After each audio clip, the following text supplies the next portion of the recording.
ॐ वर्णानामर्थसङ्गानां रसानां छन्दसामपि मङ्गलानां च कर्तारो वन्दे वाणी विनायको।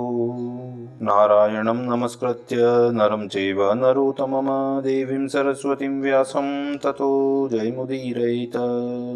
गुरुर्ब्रह्मा गुरुर्विष्णु गुरुर्देवो महेश्वर गुरुर्साक्षात् परब्रह्म तस्मै श्रीगुरुवे नमः। अखण्डमण्डलाकारं व्याप्तं येन चराचरं तत्पददर्शितं येन तस्मै श्रीगुरुवे नमः। बोलिए सियावर रामचंद्र भगवान की जय, राधावर कृष्ण कन्हैया लाल भगवान की जय, उमा महेश्वर भगवान की जय, गायत्री ब्रह्मदेव भगवान की जय, सदगुरुदेव भगवान की जय, माता पिता गुरुदेव की जय, समस्त देवी देवतागण भगवान की जय, समस्त संतगण भगवान की जय, समस्त भक्तगण भगवान की जय, समस्त देवी देवतागण भगवान की जय। ओम नमः पार्वती पतये, हर हर महादेव। तो मित्रों और आप सभी श्री नरसिंह पुराण के श्रेष्ठ रसिक जनों, श्रोतागणों, अब तक हमने श्री नरसिंह पुराण की कथा को नियमित रूप से क्रमबद्ध रूप से श्रवण किया है, कीर्तन किया है, मनन किया है, भजन किया है। अब हम उसी क्रम में श्री नरसिंह पुराण के 25वें अध्याय की ओर कथा को अग्रसर करते हैं। आप सभी श्रेष्ठ श्रोतागण रसिक जन भगवान श्री नरसिंह जी के श्री चरणों में दृढ़ भक्ति रखते हुए कथा का श्रवण करें, कीर्तन करें, मनन करें, भजन करें। बोलिए श्री नरसिंह भगवान की जय, श्री सीताराम जी भगवान की जय, श्री उमा महेश्वर भगवान की जय, गायत्री ब्रह्मदेव भगवान की जय। तो श्री भरद्वाज जी कह रहे हैं कि हे महामते सूत जी, उन महात्मा राजा ने जो इक्ष्वाकु जी हैं, उन्होंने किस प्रकार गणेश जी का सत्वन किया तथा उन्होंने जिस प्रकार तपस्या की थी उसका आप मुझसे वर्णन कीजिए। तब श्री सूत जी कहते हैं कि हे द्विज, गणेश चतुर्थी के दिन राजा इक्ष्वाकु ने त्रिकाल स्नान करके रक्त वस्त्र धारण किया और लाल चंदन लगाकर मनोहर लाल फूलों तथा रक्त चंदन मिश्रित जल से गणेश जी को स्नान कराया, विधिवत उनका पूजन किया। स्नान कराने के बाद उनके श्री अंगों में लाल चंदन लगाया, फिर रक्त पुष्पों से ही उनकी पूजा की। तदंतर उन्हें धृत और चंदन मिला हुआ धूप निवेदित किया। अंत में हल्दी, घी और गुड़ खंड के मेल से तैयार किया हुआ मधुर नैवेद्य उन भगवान को अर्पण किया। इस प्रकार सुंदर विधि पूर्वक भगवान विनायक का पूजन करके राजा इक्ष्वाकु ने उन भगवान की स्तुति आरंभ की। इक्ष्वाकु बोले कि मैं महान देव गणेश जी को प्रणाम करके उन विघ्न राज का सत्वन करता हूँ, जो महान देवता एवं गणों के स्वामी हैं, शूरवीर तथा अपराजित हैं और ज्ञान वृद्धि करने वाले हैं, जो 1, 2 तथा 4 दांतों वाले हैं, जिनकी 4 भुजाएं हैं, जो 3 नेत्रों से युक्त और हाथ में त्रिशूल धारण करते हैं, जिनके नेत्र रक्त वर्ण के हैं, जो वर देने वाले हैं, जो माता पार्वती के पुत्र हैं, जिनके सूप जैसे कान हैं, जिनका वर्ण कुछ कुछ लाल हैं, जो दंडधारी तथा अग्निमुख हैं एवं जिन्हें होम प्रिय हैं, तथा जो प्रथम पूजित न होने पर मनुष्यों की सभी कार्यों में विघ्नकारी होते हैं, उन भीमकाय और उग्र स्वभाव वाले पार्वती नंदन श्री गणेश जी को मैं नमस्कार करता हूँ, जो मद से मत रहते हैं, जिनके नेत्र भयंकर हैं और जो भक्तों के विघ्न दूर करने वाले हैं, करोड़ों सूर्य के समान जिनकी कांति है, खान से काटकर निकाले हुए कोयले की भांति जिनकी श्याम प्रभा है, तथा जो विमल और शांत हैं, उन भगवान विनायक को मैं नमस्कार करता हूँ। मेरुगिरी के समान रूप और हाथी के मुख सदृश मुख वाले कैलाशवासी श्री गणपति जी को नमस्कार हैं। हे विनायक देव, आप विरूपधारी और ब्रह्मचारी हैं। भक्तजन आपकी स्तुति करते हैं, आपको वारंवार नमस्कार हैं।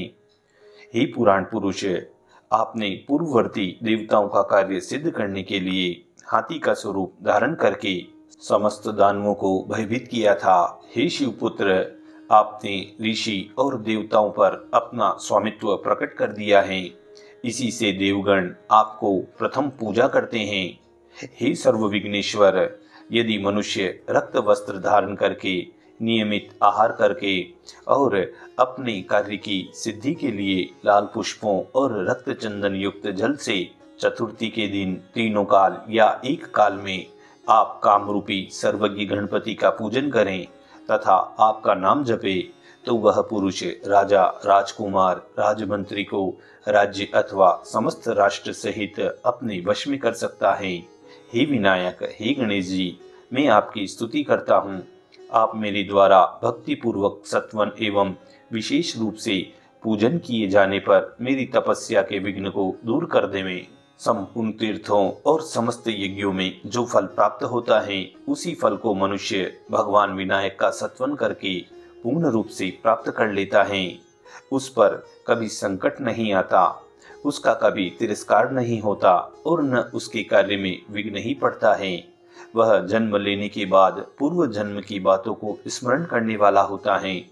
जो प्रतिदिन इस स्तोत्र का पाठ करता है, वह 6 महीनों तक निरंतर पाठ करने से गणेश जी से मनोवांछित वर प्राप्त करता है और 1 वर्ष में पूर्णतः सिद्धि प्राप्त कर लेता है। इसमें तनिक भी संशय नहीं है।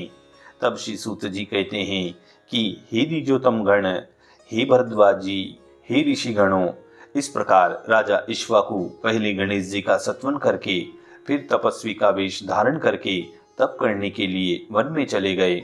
सांप की त्वचा के समान मुलायम एवं बहुमूल्य वस्त्र त्याग कर वे श्रेष्ठ महाराज कमर में वृक्षों की कठोर छाल पहनने लगे। दिव्य रत्नों के हार और कड़े निकालकर हाथ में अक्षसूत्र तथा गले में कमल गट्टों की बनी हुई सुंदर माला धारण करने लगे। इसी प्रकार वे नरेश मस्तक पर से रत्न तथा सुवर्ण से सुशोभित मुकुट हटाकर वहां तपस्या के लिए जटाजूट रखने लगे। इस प्रकार श्री वशिष्ठ जी के कथनानुसार तापस वेश धारण करके तपोवन में प्रविष्ट होकर वे शाक और फल मूल का आहार करते हुए तपस्या में प्रवृत्त हो गए। महातपस्वी राजा इक्ष्वाकु ग्रीष्म ऋतु में पंचाग्नि के बीच में स्थित होकर तपस्या करते थे। वर्षा के समय खुले मैदान में रहते और शीतकाल में सरोवर के जल में खड़े होकर तपस्या करते थे। इस प्रकार समस्त इंद्रियों को मन में निरुद्ध करके मन को भगवान विष्णु में लीन करके द्वादशाक्षर मंत्र का जप करते हुए वायु पीकर रहते हुए उन महात्मा राजा के समक्ष लोक पितामह भगवान ब्रह्मा जी प्रकट हो गए। उन 4 मुख वालों पद्मयोनि ब्रह्मा जी को आया देखकर राजा ने उन्हें भक्ति भाव से प्रणाम करके उन भगवान श्री ब्रह्मा जी की स्तुति करके उनको संतुष्ट किया। तब राजा बोले कि संसार की सृष्टि करने वाले तथा वेद शास्त्रों के मर्मज्ञ 4 मुखों वाले महात्मा हिरण्यगर्भ ब्रह्मा जी को नमस्कार है। इस प्रकार स्तुति की जाने पर जगत स्रष्टा ब्रह्मा जी ने राज्य त्याग कर तपस्या में लगे हुए उन शांत एवं महान सुखी श्रेष्ठ नरेश से कहा। ब्रह्मा जी बोले कि हे राजन, हे इक्ष्वाकु, समस्त विश्व को प्रकाशित करने वाले तुम्हारे पितामह सूर्य तथा पिता मनु भी सदा ही सभी मुनियों के मान्य हैं। तुम्हारे पिता और पितामह ने पूर्व काल में तीव्र तपस्या की थी, उन्हीं के समान आज तुम भी तप कर रहे हो। हे महामते नृपश्रेष्ठ, सारा राज्य भोग छोड़कर किस लिए यह घोर तपस्या कर रहे हो, इसका कारण मुझे बताओ। तब ब्रह्मा जी के इस प्रकार पूछने पर राजा इक्ष्वाकु ने उनको प्रणाम करके कहा कि हे ब्राह्मण, हे ब्रह्मा जी, मैं तपोबल से शंख चक्र और गदा धारण करने वाले भगवान मधुसूदन का प्रत्यक्ष दर्शन करने की इच्छा लेकर ऐसा तप कर रहा हूँ। राजा के यूं कहने पर कमल जन्मा ब्रह्मा जी हंसते हुए उनसे कहने लगे हैं, हे राजन, हे इक्ष्वाकु, सर्वज्ञ व्यापक भगवान नारायण का दर्शन तुम केवल तपस्या से नहीं कर सकोगे। औरों की तो बात ही क्या है, हमारे जैसे लोग को भी कलेश नाशक भगवान केशव का दर्शन नहीं हो पाता। हे महामते, मैं तुम्हें एक पुरातन पवित्र कथा सुनाता हूँ, सुनो। प्रलय की रात में कमल लोचन भगवान विष्णु ने समस्त लोगों को अपने में लीन कर लिया और सनंदन आदि मुनियों से अपनी स्तुति सुनते हुए वे अनंत नामक शेषनाग की सैया पर योग निद्रा का आशय लेकर सो गए। हे राजन, हे इक्ष्वाकु, उन सोए हुए भगवान की नाभि से प्रकाशमान एक बहुत बड़ा कमल उत्पन्न हुआ। पूर्व काल में उस प्रकाशमान कमल पर सर्वप्रथम मुझे वेदवेता ब्रह्मा का ही आविर्भाव हुआ। तत्पश्चात नीचे की ओर दृष्टि करके मैंने खान से काट कर निकले हुए कोयले के समान श्याम वर्ण वाले भगवान विष्णु को शेषनाग की सैया पर सोते हुए देखा।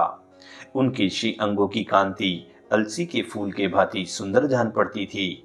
दिव्य रत्नों के आभरणों से उनके शिव विग्रह की विचित्र शोभा हो रही थी और उनका मस्तक मुकुट से शोभायमान था।